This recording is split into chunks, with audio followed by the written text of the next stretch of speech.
Nós descobrimos que tem aí um jeitinho com um tipo de cirurgia plástica que, sabe aquele efeito da toxina botulínica? Pra cá, que as pessoas hoje têm usado com frequência, mas a gente sabe que tem um tempo de duração, né? E que depois você tem que fazer novamente o procedimento, que pode garantir o mesmo efeito da toxina botulínica, só que numa cirurgia. E a gente vai conhecer que cirurgia é essa, porque pode ser bem interessante. Vamos conversar mais uma vez com o cirurgião plástico que está aqui com a gente, Dr. Francisco Aliones Neto. Bem-vindo mais uma vez. Bem, tudo e você? Prazer tê-lo aqui. Prazer é todo meu. Fazia tempo que não vinha, né? Fazia. Estamos felizes aí. Falei, resgataram o doutor, que bom, vamos bater papo, porque ele é super querido, simpático. E essa tal dessa cirurgia, pelo que eu dei, assim, uma olhada e uma lida, é um negócio interessante, porque proporciona um efeito contínuo, um efeito para sempre, porque é uma cirurgia plástica, mas que envolve algumas coisinhas. O nome que se dá, então, é miectomia do músculo orbicular. Este é o nome correto, então, desse procedimento. Isso. Na realidade, qualquer secção muscular no corpo que a gente faça, qualquer corte que a gente faça no músculo, é considerado uma miectomia. Certo. Existem algumas miectomias que que são feitas há muito tempo na face, a maioria para tratamentos de dor, então aquelas dores no trigêmeo, refratárias à medicação, a tudo. Às vezes a gente acaba apelando a um tipo de cirurgia que você secciona alguns músculos que estão hipercontraídos, alguma coisa assim, ou diminuir até próximo do nervo para diminuir o estímulo nervoso naquele músculo para tratar alguns tipos de dor. Então não é só para fins estéticos? Não, isso foi assim que foi desenvolvido. A miectomia, na realidade, como uma cirurgia sozinha, ela é muito pouco executada. O interessante da miectomia é a possibilidade de a gente fazer essa miectomia associada a outras cirurgias. Então é isso. Vamos usar a nossa bonequinha para explicar como é que é essa história? Porque, gente, aí eu fiquei lendo e falei, mas peraí, a gente mexe no músculo, porque o que faz, então, a gente ter a testa mais enrugada e essa região aqui mais enrugada? É o músculo?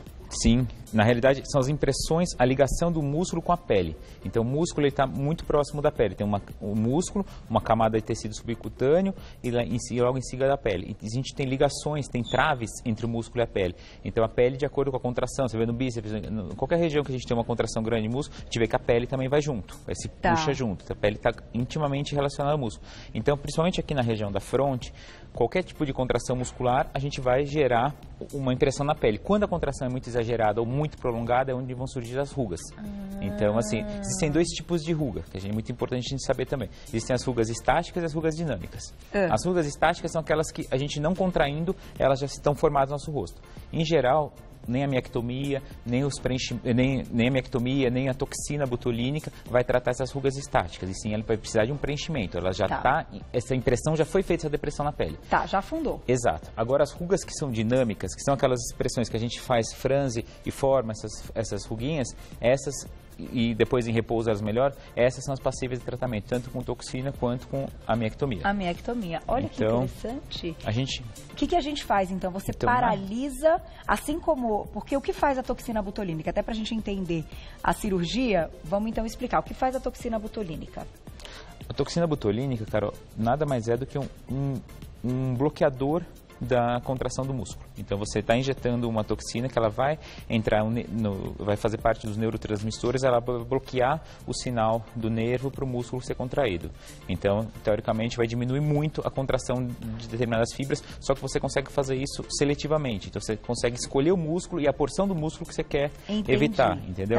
Então aqui, deixa eu só fazer bem, para a gente ter uma ideia do que a gente tem os principais músculos na face.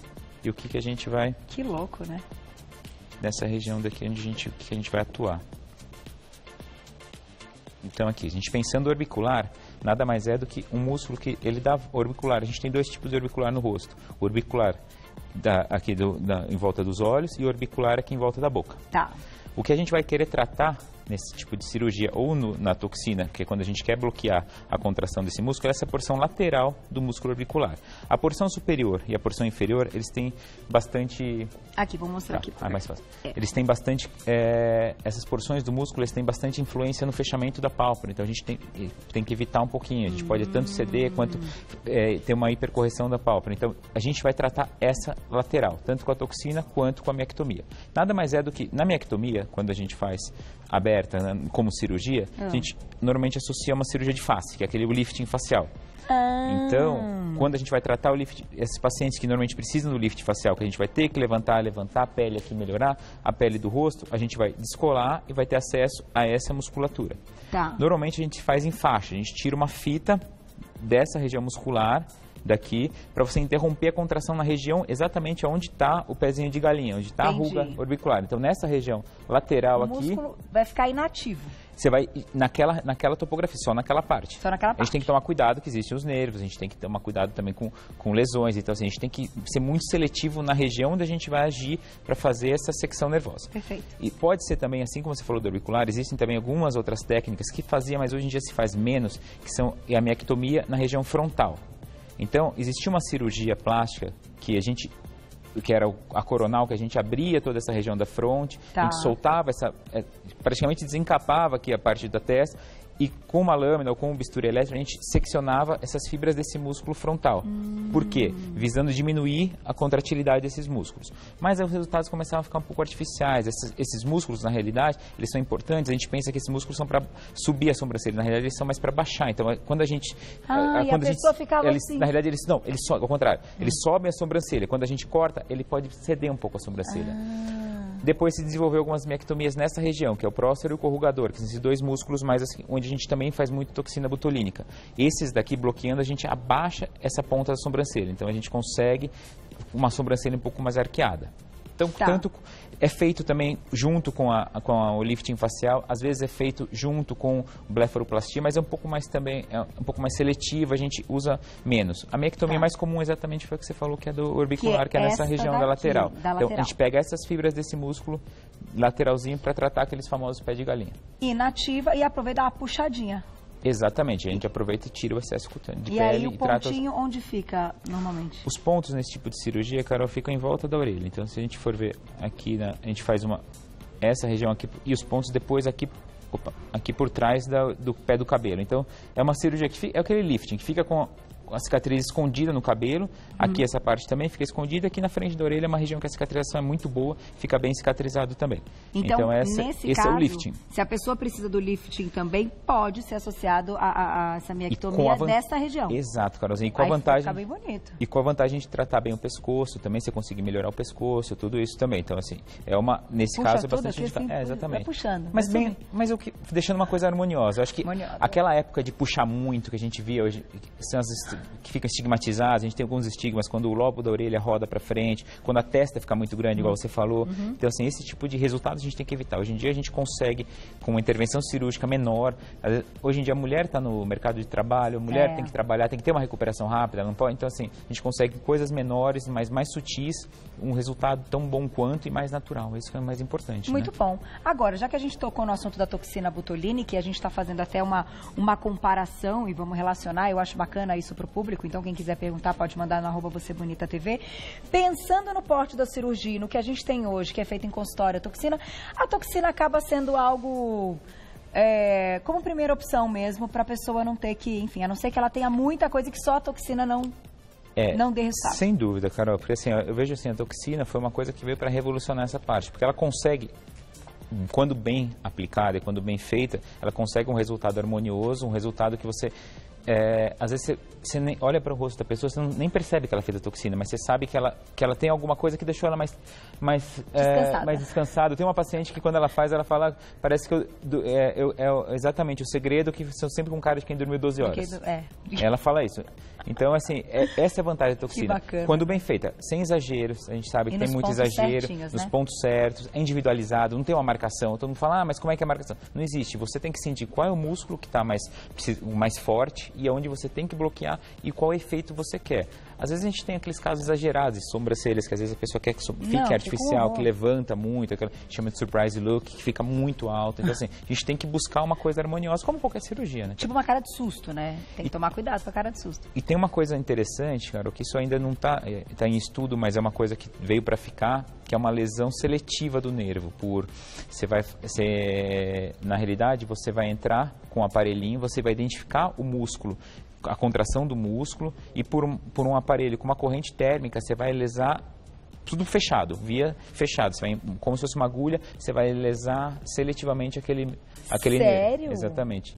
Mas isso ainda não é uma coisa... Ainda nos Estados Unidos já está quase, já é um procedimento que já está em vias de ser liberado, já foi apresentado já para ser liberado, e a gente acha que aqui no Brasil também vai ter. Vai ser um caso específico, só que assim, você vai conseguir um resultado natural, você vai identificar exatamente aquele músculo que você precisa para ter que está sendo hipercorrigido, está muito contraído, alguma coisa para corrigir exatamente esse músculo. É interessante também. Gente. Mas vamos para a perguntinha do público, tem um monte, olha lá. Quem escreveu para a gente na tela. Obrigada, Dani, um beijo. Qual a melhor idade, então, para realizar a miectomia? Posso perder a função do músculo? Então, no caso desse que você comentou lateral, sim. Sim, você pode perder e como pode voltar depois, porque o músculo cicatriza. Então, há uma cicatrização no músculo. Então, assim, a gente também não pode dizer que é uma coisa para sempre. Normalmente, volta mais fraco, mas é comum voltar. Por isso que a gente tem que pesar muito a realização desse procedimento. Isoladamente, eu não vejo idade, eu não vejo indicação para ser feito. Hoje em dia, tem que fazer uma cirurgia para você mexer diretamente só no músculo. Se você já está fazendo uma outra cirurgia, você pode associar. Mas, assim, isoladamente, eu acho que só não tem justificativa. Eu acho que não, Carol. E com que idade a toxina botulínica, para começar? Carol, a gente está começando cada vez mais cedo, porque, assim, as doses são menores, você consegue manter, antes de terminar o efeito, se você refizer, o músculo ainda está mais fraco. Então, você imagina a musculação, você parou de fazer musculação, você parou de fazer atividade, você vai ter uma atrofia do seu músculo. Então, a dose depois, na segunda aplicação e na terceira, nas subsequentes, vai ser menor. Então, a gente às vezes começa antes. E outra coisa, a gente começa mais precoce em pacientes que a gente já tem um pouco de hiperatividade e evitando que essas rugas dinâmicas virem estáticas, evitando que a pele depois fique marcada pelo excesso de força. Então, assim, hoje em dia a gente tem pacientes na casa de 20 e poucos, 30 anos já fazendo a toxina. É preventiva mesmo? Acaba sendo preventiva. Em quantidades pequenas, em pontos específicos, também sem exagero, né, cara? Como tudo. Bom senso, gente, bom senso. O Serginho, meu maquiador aqui da Gazeta, beijo pro Serginho, ele sempre fala. Ele fala, ai, Carol, cuidado com esses negócios, cara. Ele sabe que eu adoro aprender mais, enfim, eu aprendo muito com vocês aqui. Aí ele, Carol, pelo amor de Deus, Carol, cuidado com... Carol, pelo amor de Deus, né? Você já viu, Maíra, ele falando pra mim? Aí depois que eu faço algum procedimento, eu chego, eu falo, e aí? Não notou nada? Ele, tá bonita hoje, mas fico olhando assim, eu falo, então, fiz o procedimento. Ele, nossa, ficou super natural. Então, essa a ideia, ninguém tem que perceber que você fez o negócio. É isso quando a gente vai para o consultório, a gente senta lá, a gente quer buscar alternativas naturais. A gente não quer uma coisa que fique estigmatizada. Eu acho que o ruim em qualquer coisa, tanto em procedimento cirúrgico quanto não cirúrgico, é você olhar para aquela pessoa e falar, nossa, fez botox, né? Nossa, fez preenchimento, nossa, tá inchadinho, nossa, né? Inchadinho, que bochechinha é essa, eu acho assim, hoje em dia, como o mercado de trabalho, hoje em dia tem mulheres que vão na hora do almoço, fazem a toxina e voltam para trabalhar à tarde. Ela não quer alguma coisa que tem um tempo de recuperação, que fique... Não, ela quer lá, em vez de almoçar, ela vai lá, faz a toxina e volta para trabalhar. Não é verdade? Acho que a mulher hoje em dia, você que tem uma vida dinâmica, hoje em dia a mulher tem uma vida dinâmica, quer depois fazer atividade física, quer ir pra academia, quer fazer as coisas dela, entendeu? Não tem jeito. E pode. Toxina 4 horinhas só, não pode amassar, dormir, cair em cima. Exatamente. A gente pede para não fazer muito na hora de dormir só, às vezes... Mas no dia seguinte pode. Só, preenchimento também. Mesma coisa, vida normal. Preenchimento maravilhoso. Vou fazer o seguinte, pode botar mais uma perguntinha? Acabou? Acabou tudo, doutor. Mas eu acho que você explicou muito bem e eu acho que fica aí para o pessoal de casa exatamente essa ideia. Procure um profissional capacitado, que você confie, bata esse papo, entenda qual é a sua ruga que você explicou e vai dar tudo certo. Entenda os limites de cada procedimento e o que cada procedimento vai te propor, assim, sem exagero. Eu acho que isso é o mais importante. Porque uma coisa é a harmonia. Você não tem que ganhar num procedimento, querer ganhar 30, 20 anos no seu rosto. Tem que ganhar, você tem que melhorar, só isso, lapidar. É isso, e ficar feliz. Claro, sim. Ser feliz, doutor, sempre. Deixa eu agradecer o trabalho do doutor Francisco Aliones Neto, que é cirurgião plástico. Ele tá lá no Insta para vocês seguirem, @doutorabreviado Francisco Neto, tudo junto, doutor abreviado Francisco Neto. E tem o site francisconeto.com.br para quem quiser saber mais. Muito obrigada, te espero numa...